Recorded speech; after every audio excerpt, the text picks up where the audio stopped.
Yes po mga babayan, mga kaibigan. At sa ngayon, narito yung ating ibabahagi sa inyo lahat. At narito ngayon si Mr. Handy sa Wadi Namar.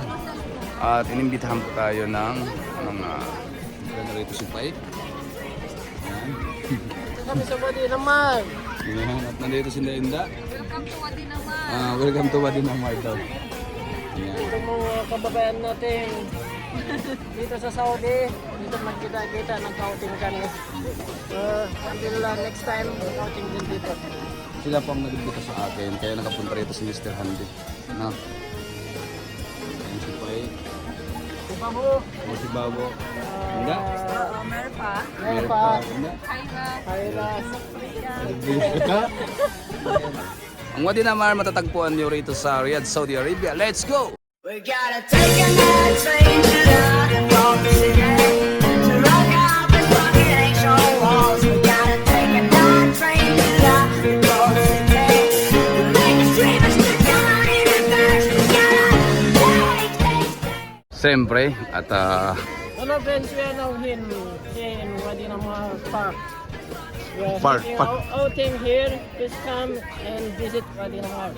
See you. Bye-bye. We gotta take another train to the Balkan City to rock out the fucking ancient. yes po mga babayan, mga kaibigan. At siyempre, hindi nagpapahuli si Mr. Handy. At sinabi na kanina ni Pai kung saan kami. Siyempre, narito kami ngayon sa Wadi Namar. At lalong-lalo na, ulitin natin, inimbitahan po ako kanina. Like na to, Oo. gusto nila na mag-picture dito sa lake na to.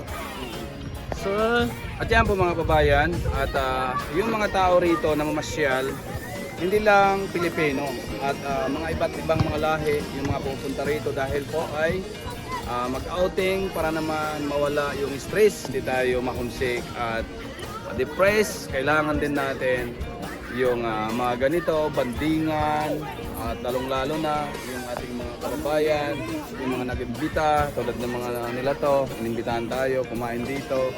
At medyo matagal-tagal na po si Mr. Handy rito sa Wadi Namar ngayon nag-stay. Maya-maya ipakita ko sa inyo kung gaano kaganda yung mga waterfalls dito at sa mga ilaw para makita niyo yung kabuhan kung gaano kaganda yung Wadi Namar. Let's go! We gotta take another train to the Balkan City to rock out.